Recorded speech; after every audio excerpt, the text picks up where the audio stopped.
asal mula kota Surabaya. Dahulu kala, di sebelah utara Jawa Timur, hiduplah seekor buaya raksasa yang ganas dan menyeramkan. Dia adalah penguasa sungai dan menjadi pemangsa yang sangat ditakuti oleh semua binatang di hutan sepanjang tepian sungai.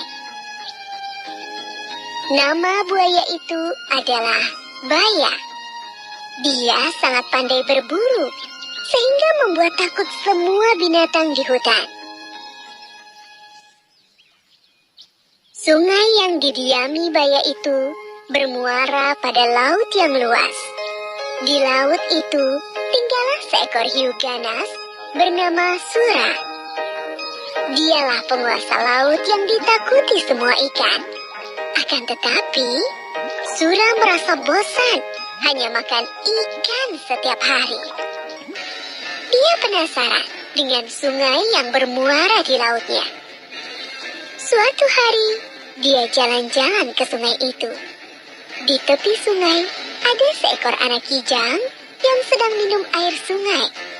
Sura merasa lapar. Diam-diam, dia berenang ke tepian dan melompat keluar menubruk anak kijang itu. Sura gembira mendapat santapan yang lezat. Setelah makan anak kijang, Sura menjadi ketagihan. Keesokan harinya, ia berburu kembali di sungai itu dan mendapat banyak santapan. Semakin hari, Baya menjadi curiga. Karena semakin hari dia semakin kesulitan mencari mangsa. Dia pun menyelidiki sebabnya. Saat melihat Sura menangkap seekor anak monyet berenang di sungai, Baya marah. Baya menjadi marah. Hai Sura, apa yang kau lakukan di sini? Ini daerah kekuasaanku. Beraninya kamu merebut jatah makanku. Sura tidak takut kepada Baya. Dia pun malah menantang Baya. Terserah aku mau mencari makan di mana. Ini kan bukan daerah kekuasaanmu. Jadi semua binatang bebas mencari makanan di sini. Akhirnya, perkelahian pun tak dapat dicegah. Keduanya saling bertarung. Karena sama-sama kuat, pertarungan itu pun sangat lama. Berhari-hari lamanya, semua binatang di hutan terganggu dengan perkelahian itu. Mereka tidak bisa tidur dan tak tenang. Akhirnya, kedua binatang buas itu pun kelelahan. Tak ada yang menang dan tak ada yang kalah. Sebab keduanya sama-sama kuat. Sura, sebaiknya kita sudahi saja perkelahian ini. Aku sudah lelah. Aku juga, Baya. Baiklah, kita sudahi saja pertempuran ini. Sura, mulai sekarang kita batasi saja daerah perburuan kita. Muara itu adalah batasnya. Jangan sampai kamu melanggar batas. Karena kamu akan rasakan sendiri akibatnya. Baiklah, Baya. Aku terima perjanjian ini. Sura pun akhirnya pergi dari sungai itu dan kembali ke laut. Berbulan-bulan lamanya, hutan menjadi tenang kembali. Tak ada perkelahian antara Sura dan Baya. Namun, Sura merasa gelisah. Dia rindu makan daging kijang seperti dulu. Ikan-ikan yang melimpah di laut tak bisa menyembuhkan rasa laparnya. Dia tak mampu menahannya. Diam-diam, dia berenang di muara. Kalau aku mencari mangsa di muara, pasti Baya tidak akan tahu. Dia kan tinggal di dalam sana. Namun sayangnya, tak ada mangsa yang mendekat ke muara. Sura bosan menunggu. Akhirnya, dia berenang masuk ke dalam hutan. Sura senang kembali ke hutan lagi. Kali ini dia harus berhati-hati supaya tidak kepergok oleh Baya. Aku akan menangkap mangsa dan segera kubawa ke laut agar Baya tidak sempat melihatku. Rencana itu berhasil. Berbulan-bulan lamanya, Sura berburu di sungai tanpa ketahuan. Lama-lama, Baya menjadi curiga. Sebab Lagi-lagi mangsanya berkurang. Meski dia tak melihat Sura di sungai ini, tapi dia yakin ini adalah ulah Sura. Pasti ini ulah si Sura. Awas kau Sura. Kemudian Baya menyiapkan rencana. Baya sengaja menangkap seekor kijang. Dia melukai kaki kijang itu agar tak bisa lari.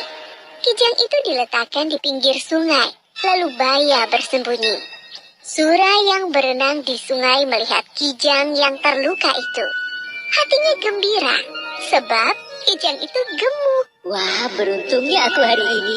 Aku mendapat makanan gemuk. Nah. Ketika dia hendak membawa kijang itu ke laut, tapi tiba-tiba Baya datang menghadangnya. Hei, kamu ini memang bandel dan tak tahu malu Sura. Serakah sekali kamu. Bayangkan, ikan-ikan di lautmu melimpah, tapi kamu malah berburu di tempatku. Hei Baya, kalau kau mau, kau bisa saja berburu ikan di laut. Aku tidak melarangmu. Mana doyan aku dengan ikan. Apalagi aku tak tahan dengan air laut. Ya sudah kalau kau tidak mau. Yang penting aku sudah menawarkan kepadamu. Sura dengan enteng menjawab lalu bersiap menyeret kijang itu ke laut. Baya semakin marah lalu menyerang Sura. Hei, mau kamu bawa kemana kijang itu? Ya ke laut lah. Akan aku makan di sana. Bawa ke sini kijangnya. Tadi aku yang menangkapnya untuk menjebakmu. Enak saja. Salah sendiri kalau tidak makan kijangnya. Kamu lupa dengan perjanjian kita? Sungai ini adalah daerah kekuasaanku. Di mana ada air, di situ ada aku. Perjanjian kita itu konyol sekali. Ya sudah, kalau begitu perjanjian kita batal. Sekarang, siapa yang kuat berhak atas daerah ini? Akhirnya Baya menyerang Sura. Perkelahian tak bisa dicegah. Kali ini lebih seru. Tak ada yang berani mendekat daerah perkelahian itu.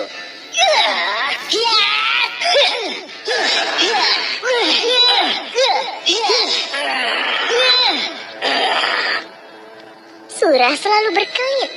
Baya menjadi jengkel. Saat Sura lengah, Baya berhasil menggigit ekornya. Aduh, ekorku! Sura tak mau kalah. Keduanya sama-sama kesakitan dan terluka parah. Namun, Baya tak putus asa melawan. Dia terus menggigit sampai ekor Sura putus. Sura sangat kesakitan. Dia pun lari meninggalkan Baya menuju laut. Sejak saat itu, Sura tak berani mendekati sungai. Apalagi dia sudah tak punya ekor. Dia tak bisa berenang sesigap dulu. Sakit sekali, aduh. Untuk mengenang perkelahian yang dahsyat itu, maka daerah tempat kedua hewan itu berkelahi disebut Surabaya.